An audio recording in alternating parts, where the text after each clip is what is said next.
Okay, so hi everyone. Good morning.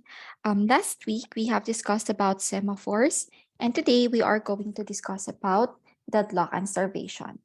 Before we quickly dive into this topic, let us have a review about semaphores first. Okay, so if you remember, the first implementation that we have discussed on semaphores is using the wait and the signal operations. And it makes use of the busy waiting state.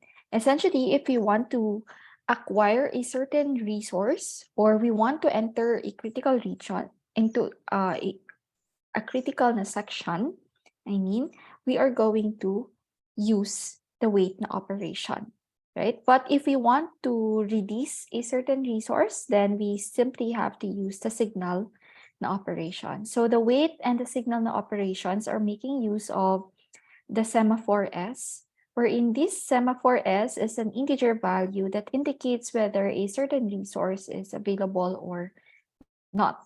Okay, so this is the basic definition of the wait operation. Suppose I am P1, okay, I am process 1, and I wanted to enter my critical section. Essentially, what I mean by this is I'm going to use a shared resource. Now, this wait operation is going to check whether that resource that I need is available or not. Okay, so if that resource is not available, that means that this S is less than or equal to 0, and this will evaluate to true. This will keep on looping. So the only time that we break out from this loop and I can enter the critical section or that I can use that shared resource is when this becomes false. Okay, so what happens if the resource that I need is never given to me? Okay, so this will keep on looping. And the continual looping is actually a problem in multi-programming environments, okay? Because even if nothing is happening, even if it just loops continuously, it is still using the CPU. So in other words, we are wasting a lot of CPU when other processes can use it productively. Okay, so this type of semaphore is called a spin lock. So one solution to this is by using the concept of block and wake up operation. So essentially, what we have here is that rather than engaging in busy waiting, the process can suspend itself. So we do that by using the block operation. So the suspend operation places a process into a waiting queue. So if you are in ready queues, we have a waiting queue that is associated to the semaphore. Okay, the suspend operation places a process into a waiting queue associated with semaphore, and the state of the process is switched into a waiting queue. So assuming we only have a limited resource here, and we have 4 processes that are queuing to use that process. So if we no longer have process available, we no longer have resource available, we can put that process, that waiting process into the waiting queue.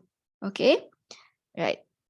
So what happens then is that the control is transferred to the CPU scheduler, and the CPU scheduler will be the one to select another process. So we use here the concept of block and wake up operations. So the problem with this kind of semaphore implementation is that the implementation of a semaphore with waiting queue may result in an operation where 2 or more processes are waiting indefinitely for an event that can be caused only by one of the waiting processes. Okay, so let's us have a quick review. So we had a semaphore implementation, right? And that semaphore implementation makes use of 2 standard operations, wait and signal. But then that kind of implementation has a problem with busy waiting because it wastes CPU a lot. So one solution for that is by using the concept of block and wake up operations, or putting the waiting processes into a waiting queue.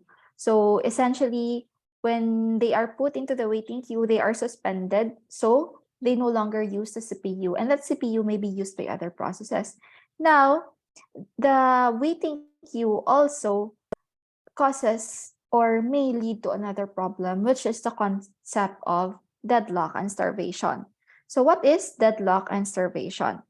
So deadlock occurs when two or more processes are blocked waiting for each other to release resources that they need in order to proceed. So this can happen when multiple processes try to acquire exclusive access to shared resources such as files or memory. So if the processes are not programmed to release the resources when they are done, or if they wait indefinitely for a resource, then a certain deadlock may occur. So what about the starvation? The starvation may occur when a process or thread is unable to access a resource it needs because it is constantly being preempted by other processes or threads with higher priority. So this can happen when the operating system does not properly allocate resources to all processes or threads, or when certain processes or threads are given too high a priority. So if a process is being starved for too long, it may become responsive or unresponsive pala, or it may result to a crash. All right, so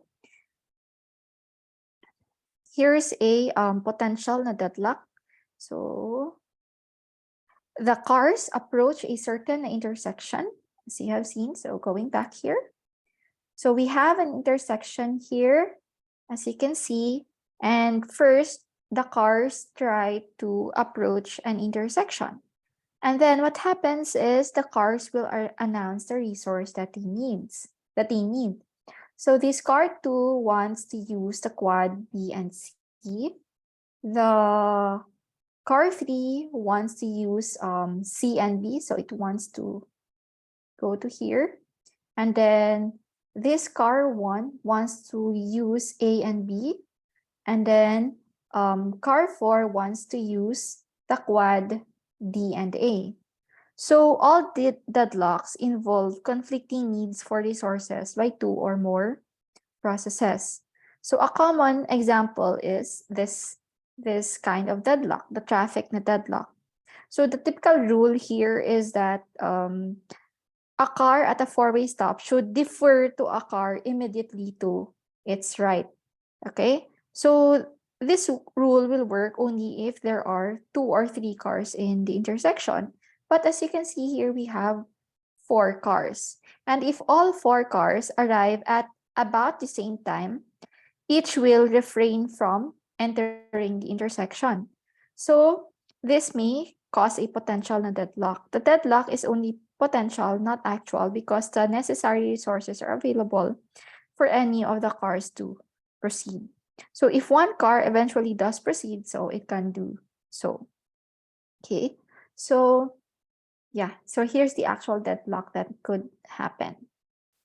Okay, so the car 2 will halt until the quad C is free. The car 3 will halt until the quad D is free.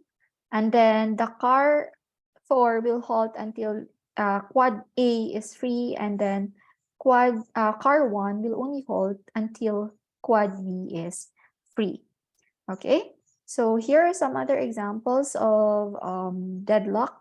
So we have here this cars want to use this road, and then these cars want to use this road. But if no car wants to give way, then there is a potential na deadlock. Okay, so here's another process says also that may cause a deadlock. So let us look at these two processes P and Q, in which each needs exclusive access to resource A and resource B for a period of time. So the process P, you can see here, so it wants to use the resource A, and it also wants to use the resource B, and later release the resource A and also release the resource B. So the process Q, on the other hand, gets the resource B, wants to get the resource B, the resource A, and then later releasing those two resources as well. So what is the problem with this kind of setup? So here, process B already, note that these two processes are done simultaneously. Okay, so how can we ensure that the two processes will be able to get both A and B? Okay, so we can see here that the process B already got the A, the resource A. Okay, and the process Q, on the other hand, already got the uh, resource B that it wants to use. Now, process B also wants to get the resource B. However, it must wait for the process Q to finish using the resource B. Okay, and similarly, the process Q also wants to get or use the resource A, but the process A is also using it. So kumbaga, they have to wait for each other to finish using these resources A and B in order for them to get their turns. Okay, so this can cause a potential na deadlock and starvation. Right? So in the next topics, we are going to discuss the classical problems of synchronization, which involves the bounded buffer problem, the readers and writers problem, and the dining philosophers na problem. Okay, see you in the next video.